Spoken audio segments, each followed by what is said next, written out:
You're in the trenches once again with Dave Lapham, brought to you by First Star Logistics, and it's time to talk about keys to victory against the Detroit Lions. It's going to be a very interesting football game. The Detroit Lions, don't let the 0-5 record fool you in terms of how hard they play. They're not giving games up due to lack of effort. They are really playing with good intensity, and it jumps off the tape. They've made mistakes. They're not playing smart football a lot of times, but it's not lack of effort.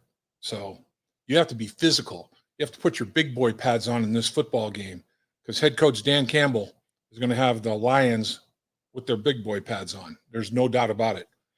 They've lost 2 football games by identical scores, 19-17, to the Baltimore Ravens. We know how good they are.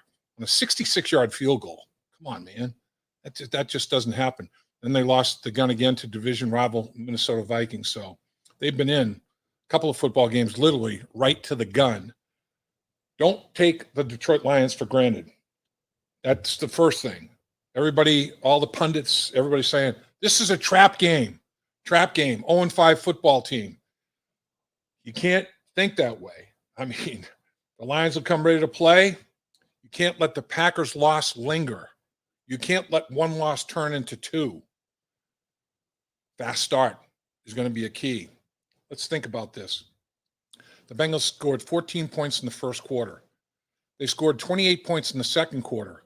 All of their points have come in the final 2 minutes of the second quarter in every football game. They're tied for second in the National Football League with 4 touchdowns, 28 points scored in the final 2 minutes before the half. The problem is you have 14 points scored first quarter for entire 15 minutes. Then for another 13 minutes, you haven't scored any touchdowns. That's 14 points in a 28-minute span in 5 games. You have to get a faster start. You have to come out of the gate.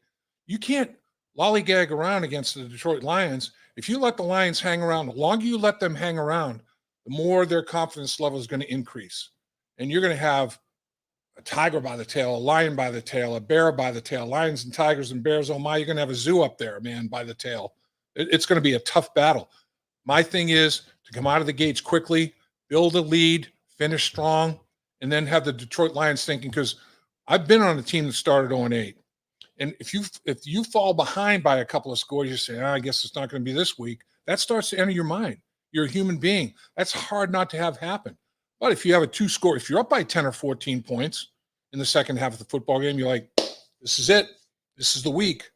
So, man, you gotta take the confidence away from them right away and make a statement. And the Bengals need to start faster, quicker starts to football games. There's no question about it. And this is the perfect week to do that.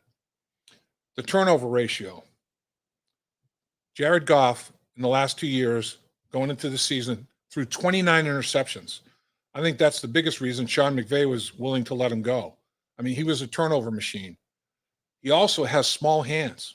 And as a result of that, he does not have good ball security, ball control in the pocket. He's fumbled 6 times this year and lost 4 of them in 5 games. He's put it on the ground 6 times and lost 4.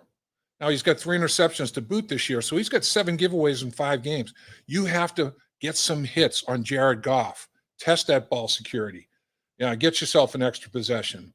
That's that'd be huge in this football game. And then obviously protect it. You don't want to give the Detroit Lions, you don't want to turn it over and give them confidence and enthusiasm and extra possessions. But I think that's obviously it's a big key in every football game. It's going to be a massive one in this football game. Red zone. The Cincinnati Bengals, they've converted in the red zone offensively 80% of the time, tied for 3rd in the National Football League. 8 out of every 10 times. In fact, that's the ratio. They've got 8 touchdowns in 10 red zone opportunities. Problem is 10 red zone opportunities in 5 games, tied for the fewest in the National Football League. Got to get in the red zone more often. You get in the red zone more often, you're going to score. If you scored 3 out of every 4, 4 out of every 5, you're going to win a lot of football games. Detroit, on the other hand, they've allowed a touchdown 84.6% of the time. Second worst in the NFL. Thing is, they've only allowed the opposition in there 13 times. That's tied for 6th best in the NFL. The Bengals haven't gotten there. The Lions haven't let people get there. That's got to change in this football game. I think the red zone is going to be a big factor in this football game. And then third down. Third down in this game is very, very interesting, very intriguing to me. The Detroit Lions have allowed 15 successful third down conversions all year long. They're 15 for 49, 30.6%. They've allowed conversion rate. That's second best in the league. 15 third downs allowed to be converted, second best in the league.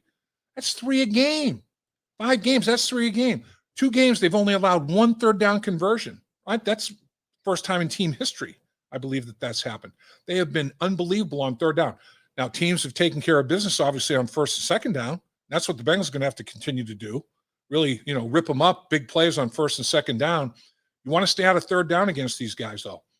Third down in 1 to 4 yards, they've been there 8 times, only allowed a conversion twice, 25%. Best in the league, third and short. Bengals last week, terrible third and short, third and 1 to 4. They were 3 for 9 against the Packers. That was a big, big factor in the football game. They didn't convert on third and 1, didn't convert on third and 2. I mean, you got to convert on those. That's going to be a big factor in the football game. The Detroit Lions, when third down overall, they're third down in whatever yards. That's the longest yards necessary to convert a first down in the NFL. They are third and the most yards that you need to convert to generate a first down. You have to stay out of third and long. They're the best in the league in forcing third and long situations. Get yourself in third and short, third and makeable situations. They're strong in that category too. The best thing to do, avoid third down. Get it done on first and second down. Offensively, the Cincinnati Bengals are 23rd in the NFL, converting a little over 37% on third down. Here's the interesting thing, though. The Bengals defense has allowed 31 third down conversions, 31, 15 for the Lions. The Bengals defense has been in the third down situation 73 times. Lions, 49. Third down is going to be massive in this football game. Is this the game that the Bengals offense is going to come together in every phase of it? Running game, throwing the football, involving everybody in the passing game. Who is Detroit going to double team? Last week, the Green Bay Packers decided to take Tyler Boyd out of the game. They doubled him as a slot receiver. He didn't have his first catch till less than 4 minutes to play in the third quarter. If he gets double teamed and they double team Chase, you can't double team T. Higgins. You don't have enough people. You can double team 2 receivers. You can't double team 3. Whoever the receiver is that they don't double team, you have to win your one-on-one matchups. You have to give Joe Burrow the confidence that you're going to win that one-on-one matchup. You're going to create some space, and he's going to be able to convert. That's going to be a big factor in this football game as well. Who do the Detroit Lions decide to double team? They're nicked up in the secondary. They've got some injuries for sure. Cincinnati Bengals at this stage, every team has injuries, including the Bengals. You're 5 games into a 17-game season. Your body's never going to feel good to the end of the season in the offseason when you have time to let it heal up. That's just the nature of the beast in the National Football League. Nobody feels great right now, but you're going to have to go out there and make a statement. You're going to have to be – which team is going to be the most physical, the most relentless, the most resilient? That's who's going to win this football game. Believe me, you laugh. You think, Lions 0-5? Are they going to be physical? Are they going to be relentless? Are they going to be resilient? Yeah, they will. Bengals are going to have to be, and I think they will be. Hi, Dave Lapham here. Have you heard about In the Trenches with Dave Lapham, presented by First Star Logistics? Catch new episodes from the world of sports and broadcasting. Search for In the Trenches with Dave Lapham on YouTube or wherever you get your podcasts.